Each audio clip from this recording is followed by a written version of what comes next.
Khalifa Diomandé, 70 ans, enseignant à la retraite, vit à Mans au quartier Cocon. Il rencontre ce jour les jeunes de son village résidant à Mans.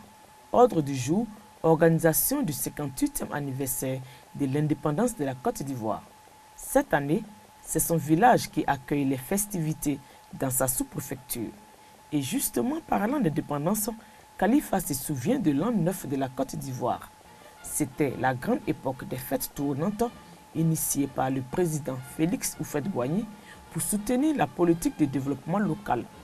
En 1969, c'est la ville de Mans qui a abrité les festivités. Les souvenirs de Khalifa sont encore intacts. Le préfet de Mans est arrivé en 1965.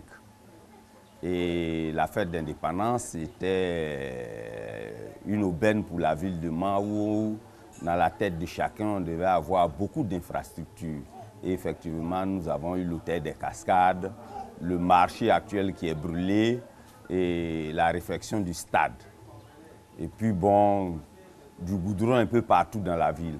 En plus de cela, le quartier 13 a été créé, la résidence officielle du chef de l'État construite.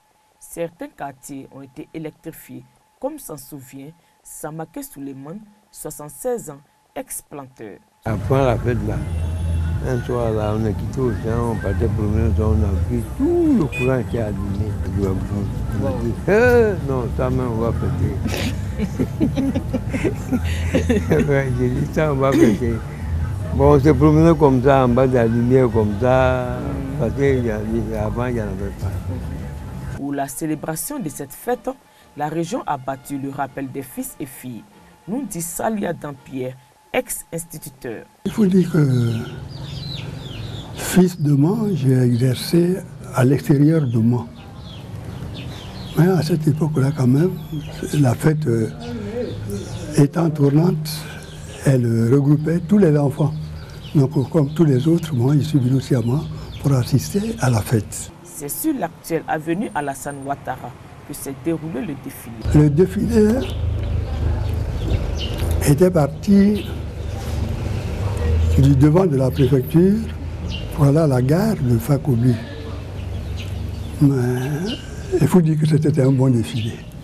Ça avait été bien organisé par les responsables de la ville. Si le défilé a marqué les esprits, un autre fait l'a été plus encore. La finale de la Coupe nationale entre la SEC Mimosa et l'Africa Sport.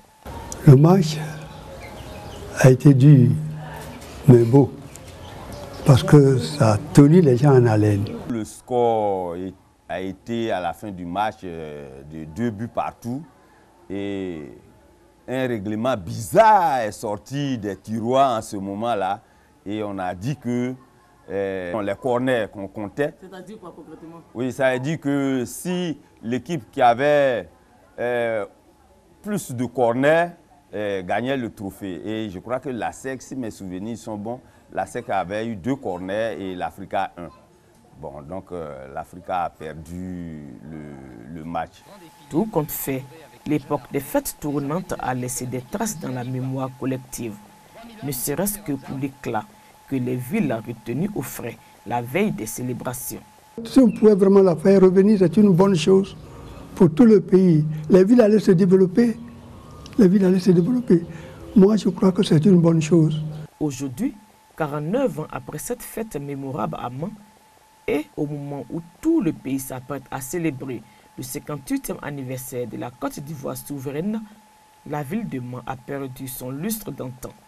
Défigurée par les nombreuses années de crise, plusieurs infrastructures dégradées, voiries inexistantes ou fortement abîmées, insalubrité grandissante.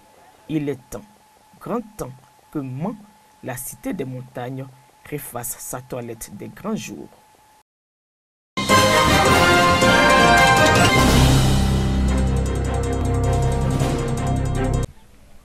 Kofi Diakro, dans la sous-préfecture d'Angoda, dans le département de Toumoudi. Ce modeste village présente une fière allure, bien qu'ayant gardé son aspect traditionnel. À Kofi Diakro, il y a de la lumière, de l'eau courante et une école primaire de 6 classes avec logement de maîtres.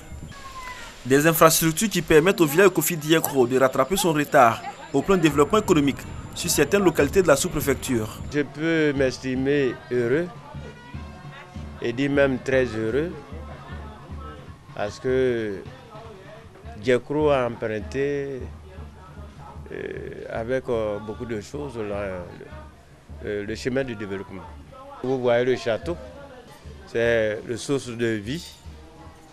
Nous avons une école primaire et quand nous avons aussi nos fonctionnaires qui sont les enseignants, qui sont aussi logés dans des bonnes conditions, j'ai dit que Diakro a emprunté le chemin de développement.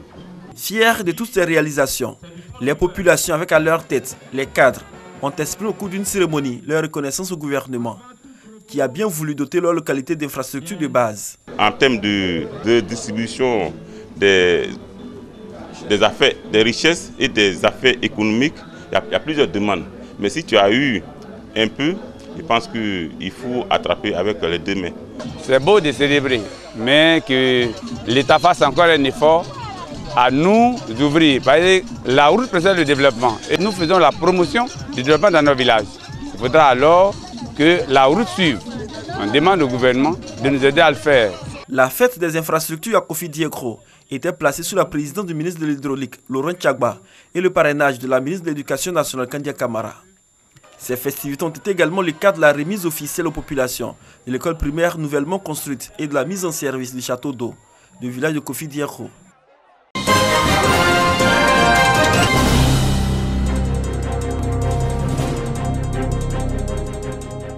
La deuxième session ordinaire du Conseil régional du Moronou sur fond de mobilisation générale. Au foyer polyvalent de Bongwanou, population, autorités coutumières et administratives ont démontré leur intérêt pour l'institution de développement. Toutes les 11 sous-préfectures que compte la région du Moronou ont pris une part active aux travaux de la session à travers leurs représentants. Thème principal à l'ordre du jour, bilan et perspectives.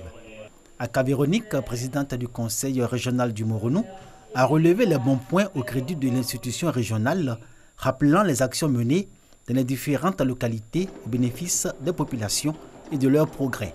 En 4 années de fonctionnement, le Conseil régional du Moronou a investi 10 milliards et 500 millions de francs CFA pour le développement et le progrès dans la région.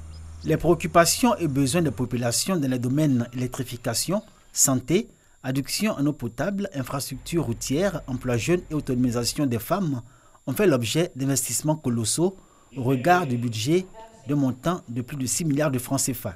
De tous les domaines dans lesquels le Conseil régional du Moronou a investi, l'éducation et la santé arrivent en tête pour un montant cumulé de 2 milliards 557 millions de francs CFA. Pour 2018, un accent particulier sera mis sur la sécurisation des populations. Aka Véronique a annoncé publiquement la construction de gendarmerie dans chaque chef-lieu de sous-préfecture qui, à ce jour, n'en est pas encore doté. «